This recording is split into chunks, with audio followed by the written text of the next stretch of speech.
उत्पन्ना एकादशी मार्गशीर्ष मास की कृष्ण पक्ष की एकादशी तिथि को उत्पन्ना एकादशी के नाम से जाना जाता है।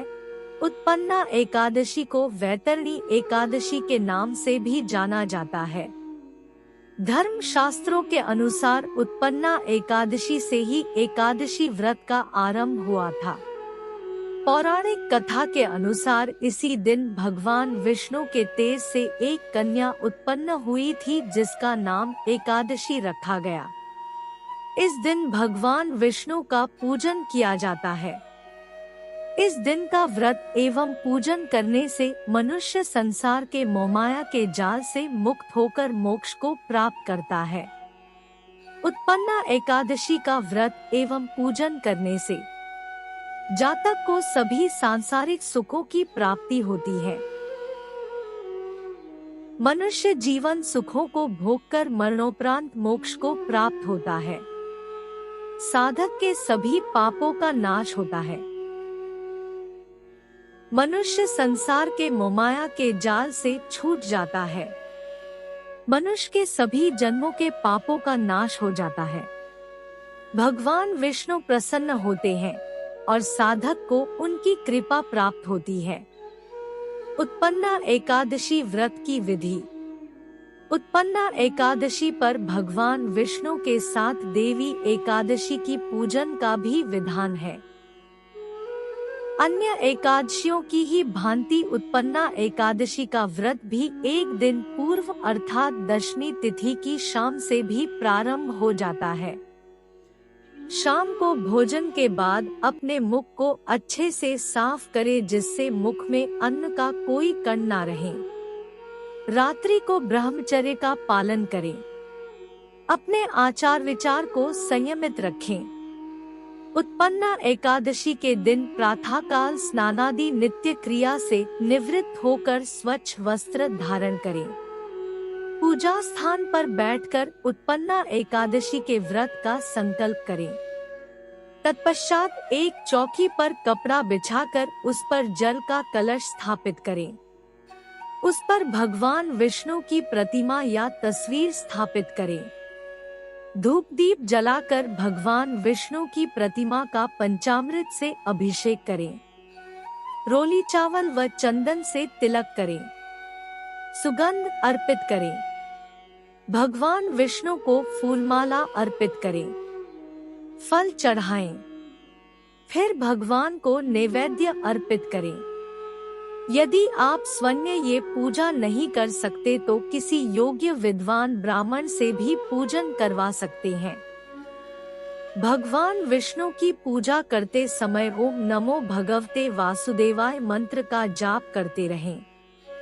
विष्णु सहस्त्रनाम स्तोत्र का पाठ करें।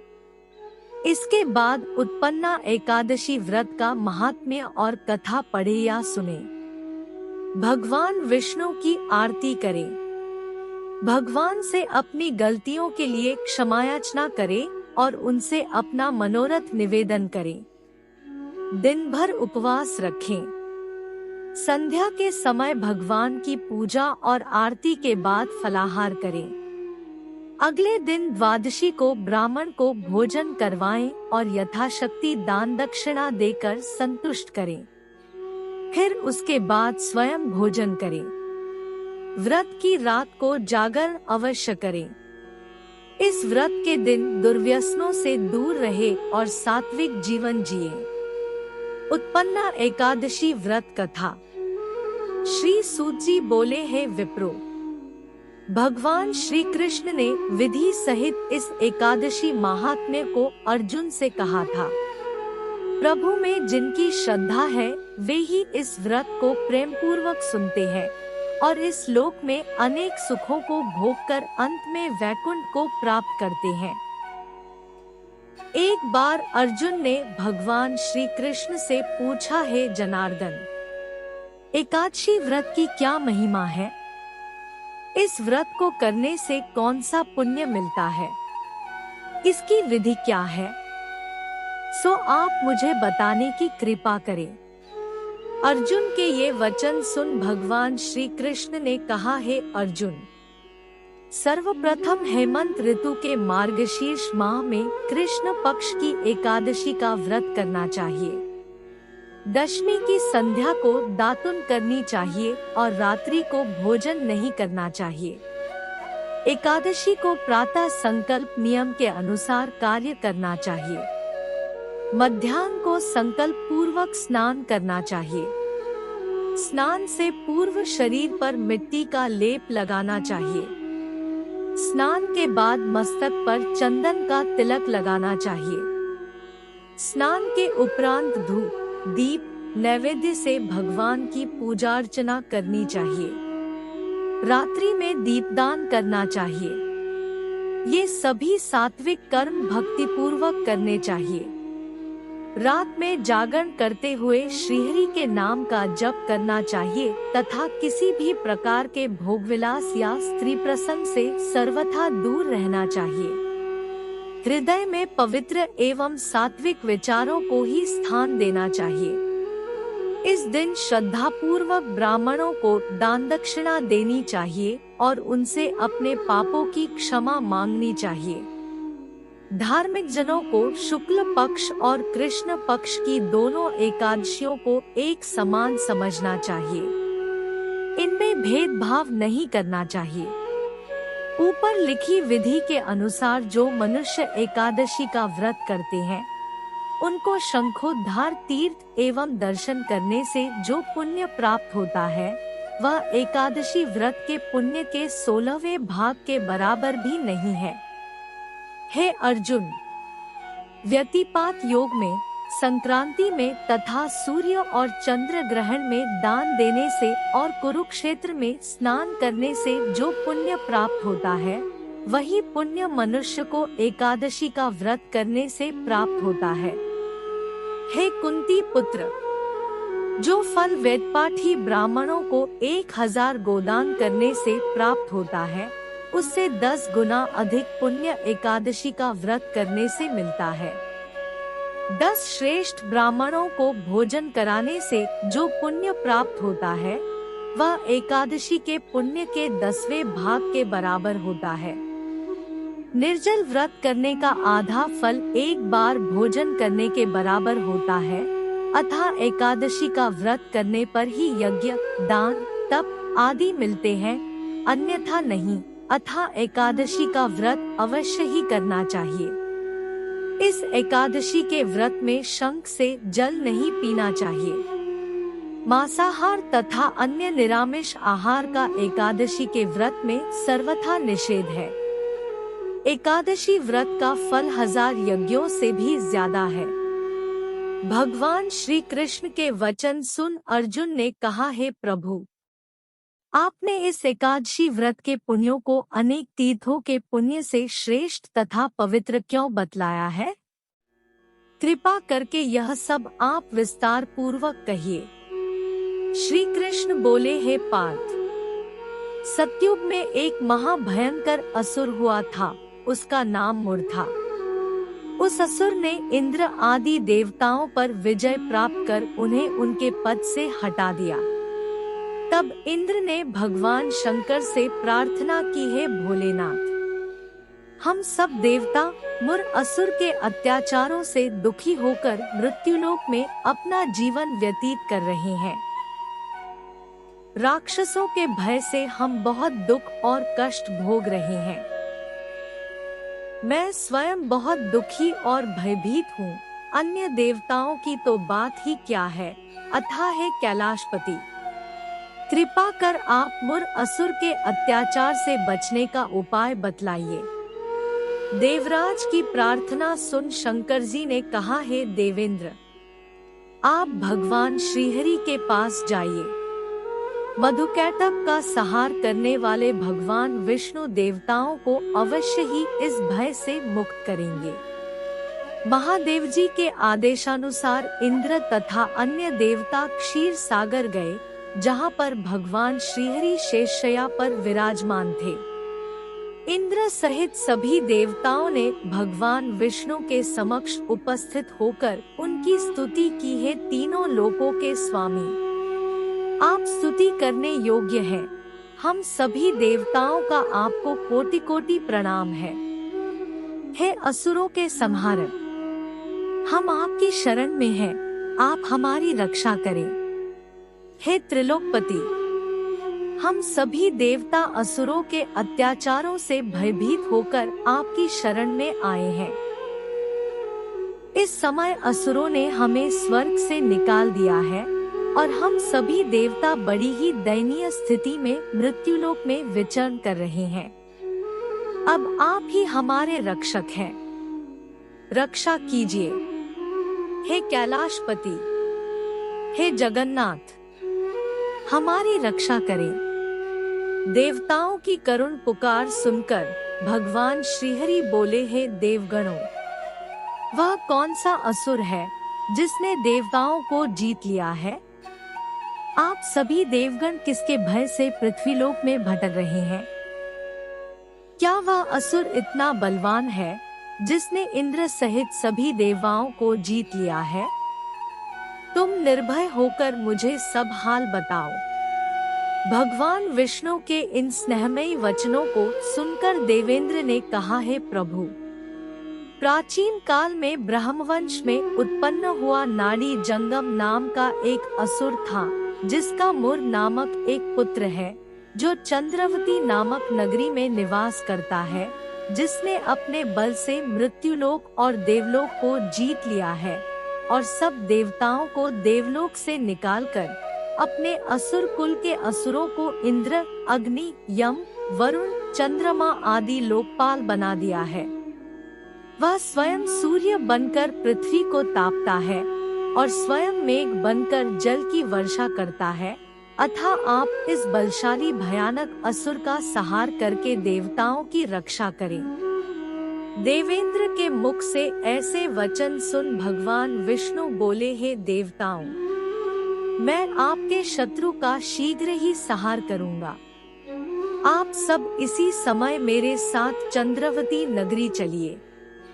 देवताओं की पुकार पर भगवान विष्णु तुरंत ही उनके साथ चल दिए।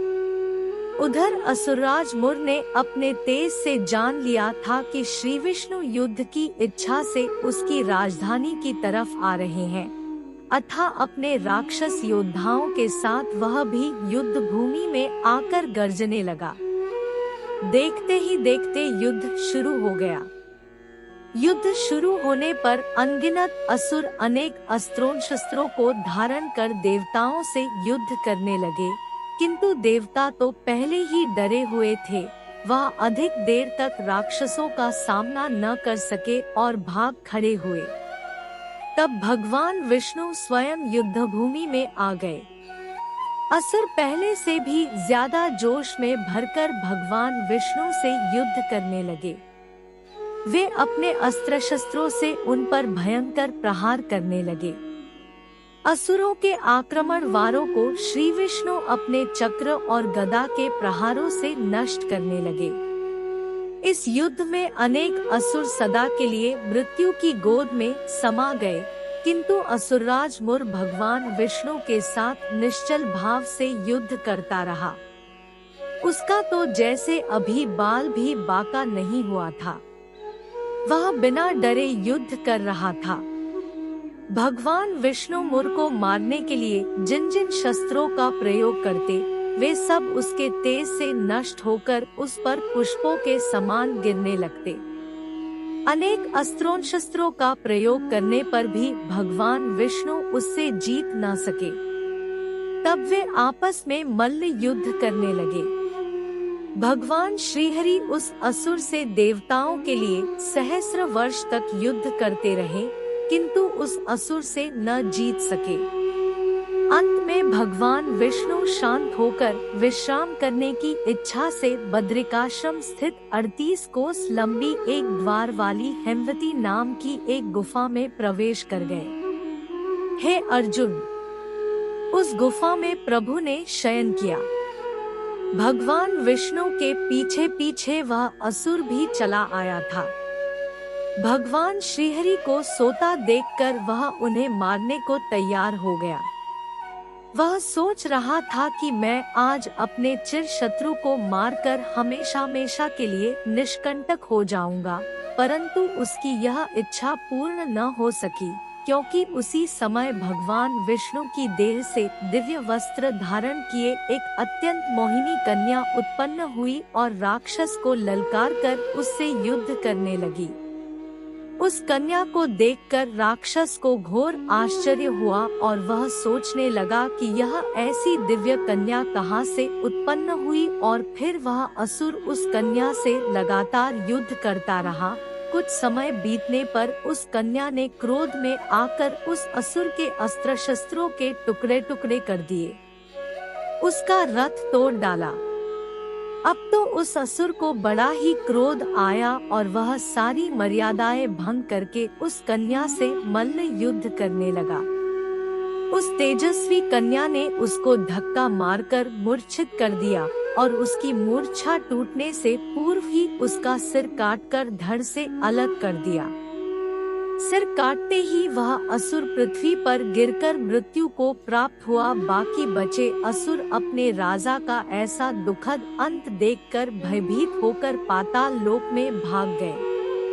भगवान विष्णु जब निद्रा से जागे तो उस असुर को मरा देखकर उन्हें घोर आश्चर्य हुआ और वे सोचने लगे कि इस महाबली को किसने मारा है।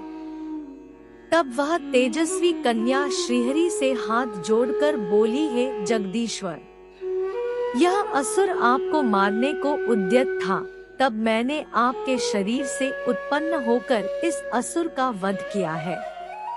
कन्या की बात सुन भगवान बोले, तुमने इस असुर को मारा है, अतः हे कन्या, मैं तुमसे अत्यंत प्रसन्न हूँ।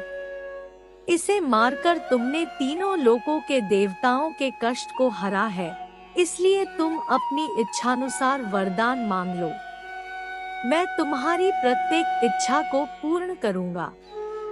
भगवान की बात सुन कन्या बोली, हे प्रभु, मुझे यह वरदान दीजिए कि जो भी मनुष्य या देव मेरा व्रत करे, उसके सभी पाप नष्ट हो जाए और अंत में उसे स्वर्गलोक की प्राप्ति हो। मेरे व्रत का आधा फल रात्रि को मिले और उसका आधा फल एक समय भोजन करने वाले को मिले। जो श्रद्धालु भक्ति पूर्वक मेरे व्रत को करें, वे निश्चय ही वैकुंठलोक को प्राप्त करें। जो मनुष्य मेरे व्रत में दिन तथा रात्रि को एक बार भोजन करे, वह धन धान्य से भरपूर रहे। कृपा करके मुझे ऐसा वरदान दीजिए। भगवान श्रीहरि ने कहा, हे कन्या, ऐसा ही होगा। मेरे और तुम्हारे भक्त एक ही होंगे और अंत में संसार में प्रसिद्धि को प्राप्त होकर मेरे लोक को प्राप्त करेंगे। हे कल्याणी, तुम एकादशी को पैदा हुई हो, इसलिए तुम्हारा नाम भी एकादशी हुआ, और क्योंकि तुम मेरे अंश से उत्पन्न हुई हो, इसलिए संसार में तुम उत्पन्ना एकादशी के नाम से जानी जाओगी। तथा जो मनुष्य इस दिन व्रत करेंगे, उनके समस्त पाप समूल नष्ट हो जाएंगे। तुम मेरे लिए अब तीज, अष्टमी, नवमी और 14 से भी अधिक प्रिय हो। तुम्हारे व्रत का फल सब तीर्थों के फल से भी महान होगा। यह मेरा अकाट्य कथन है। इतना कहकर भगवान श्रीहरि उसी स्थान पर अंतर्धान हो गए। श्री कृष्ण ने कहा, हे पांडु पुत्र, एकादशी के व्रत का फल सभी व्रतों व सभी तीर्थों के फल से महान है। एकादशी व्रत करने वाले मनुष्यों के शत्रुओं का मैं जड़ से नाश कर देता हूँ और व्रत करने वाले को मोक्ष प्रदान करता हूँ। उन मनुष्यों के जीवन के जो भी कष्ट होते हैं, मैं उन्हें भी दूर कर देता हूँ। अर्थात मुझे अत्यंत प्रिय एकादशी के व्रत को करने वाला प्राणी सभी ओर से निर्भय और सुखी होकर अंत में मोक्ष को प्राप्त होता है। हे कुंती पुत्र, यह मैंने तुम्हें एकादशी की उत्पत्ति के विषय में बतलाया है। एकादशी व्रत सभी पापों को नष्ट करने वाला और सिद्धि प्रदान करने वाला है। श्रेष्ठ मनुष्यों को दोनों पक्षों की एकादशियों को समान समझना चाहिए। उनमें भेदभाव करना उचित नहीं है।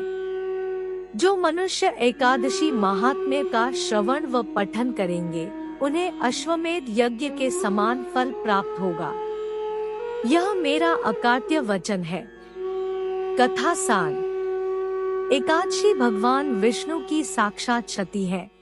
जिस शक्ति ने उस असुर का वध किया है, जिसे भगवान भी जीत पाने में असमर्थ थे, उस शक्ति के आगे मनुष्य के पाप रूपी असुर भला कैसे टिक सकते हैं।